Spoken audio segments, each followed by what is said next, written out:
Idinetalye ni Ben Hurluy ang modus operandi di umano ni Napoles sa hatian ng pork barrel mula sa pagkubra hanggang sa pagbibigay raw ng porsyento sa mga mambabatas. May live report si Joseph Morong. Joseph? Jessica, 50-50 daw ang karaniwang hatian nito si Janet Napoles doon sa mga mambabatas na makukuha niya ng PDAF. Yan ay ayon kay Ben Hurluy, yung pangunahing whistleblower doon sa umano'y pork barrel scam, at karaniwan cash na ibinibigay sa mga mambabatas ang kanilang parte.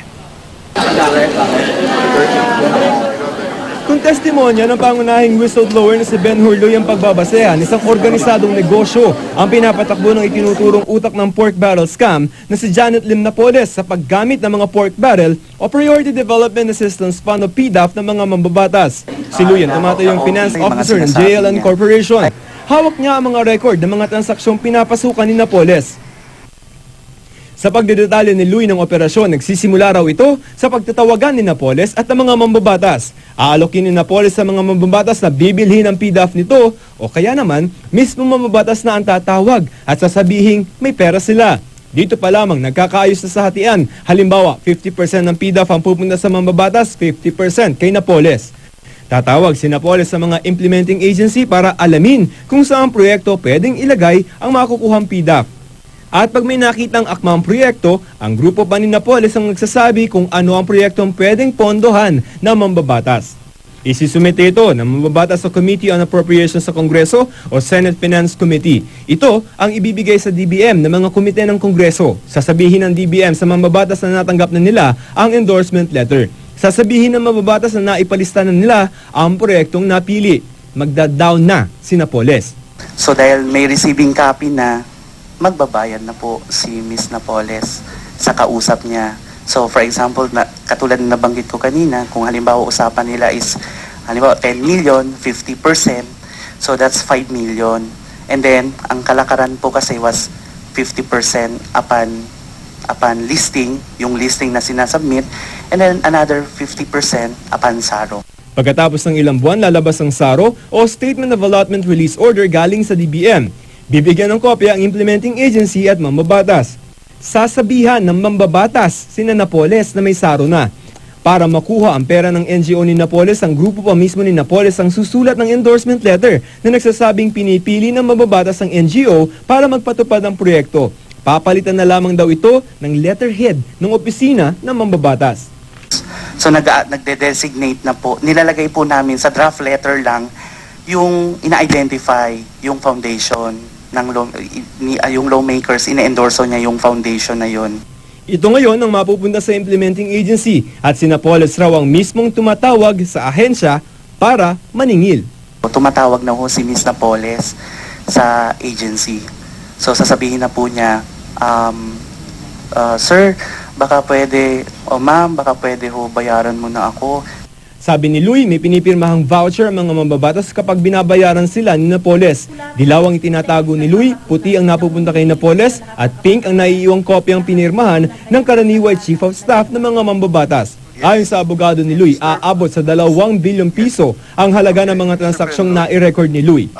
Cash, manager's check o fund transfer raw ang paraan ng pagbabayad ni Napoles sa mga mambabatas. Halimbawa, kumuha ng pera, si letter A, halimbawa itong si A, tapos yung particulars. Ano yung particulars?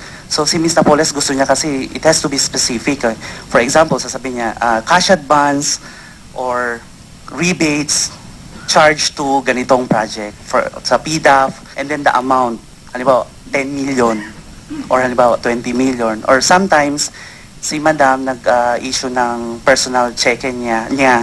Sabi pa ni Luy, minsan sila pa raw ang pumupunta sa opisina ng mga mambabatas para kumuha ng mga dokumento. Testament nga nitong si Luy, no, ay magiging isa dun sa mga ebidensya na ihahain na DOJ pag isinampan na nila yung kaso doon sa Ombudsman. Jessica? Okay, Joseph, ang hindi malinaw kanina dun sa hearing, no, kung I know that 2002 hinire ni Napoles itong si Ben Hurluy. Correct. So I presume that was about the time na nag-start na rin itong ganitong kanilang mga operations. No? But hindi clear sa akin hanggang anong taon ito nagtagal. Alam mo, ang sinasabi nitong si Ben Hurluy up to 2012 meron pa rin. Medyo na-alarma lang sila noong 2011 nung sinulatan na sila ng Commission on Audit para magtanong doon sa mga nagiging nilang mga liquidation doon sa mga ginagamit ng PDAF. Remember that yung COA audit nilabas siya 2013, pero ang impormasyon natin, ginawa siya sa pagitan ng, I think, July 2011 hanggang September of 2012. Okay. So dun nung nag-iimbestiga na yung COA at naging produkto nga niyan yung COA Special Audit Report, doon na lamang daw sila na alarma na parang medyo sandali lang, baka sumabi tayo. Okay, so it follows na hindi lang yung mga opisyal ng previous administration ang tatamaan nitong testimonya ni Ben Hurluy, kundi kahit yung mga opisyal under this administration.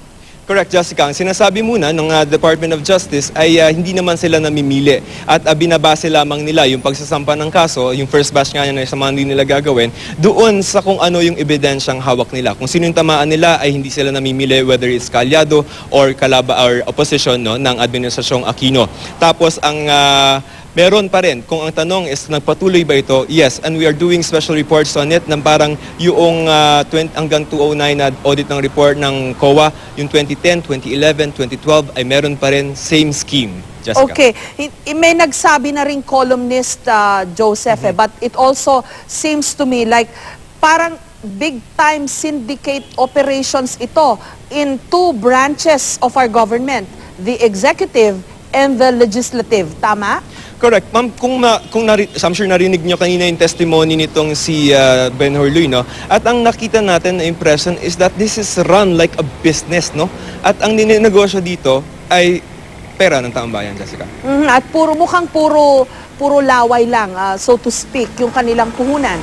Laway at saka medyo siguro parang spunk, no? Na parang tinatanong ko nga ito si Attorney Baligo. Sabi ko, for something as probably illegal as this, bakit well documented? Siguro sa dami ng pera at dami ng kausap na tao, kailangan mo talagang i-tracktan kung saan napupunta yung mga binibigay mong mga share ng PDAF. Okay, alam mo, naalala ko lang, minsan nang sinabi ni Senator Ping Lacson na may ganito raw, meron daw mga nag-approach sa kanya at sinabi, hati tayo dun sa pork barrel mo, Senator, but he put his foot down, sabi niya, ayokong tanggapin yung pork barrel na yan kung ganyan ang kalakaran.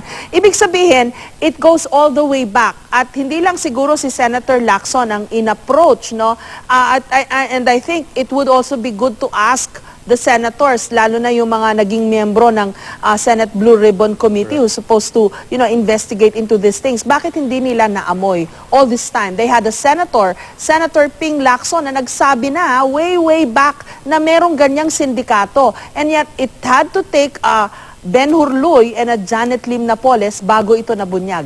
There is a statement, I think it came from Secretary De Lima, no, na parang it is like a secret that has been talked about in government. Na parang this is a white elephant that is present in the room but nobody wants to talk about. Ngayon na lamang pumutok na nagkaroon tayo ng whistleblower at saka meron tayong COA audit to buttress and to support yung allegations niya with documents. So parang this is a problem that probably in the past some of our officials have looked away when they see it. Or part of. Okay, maraming salamat sa iyo, Joseph Morong.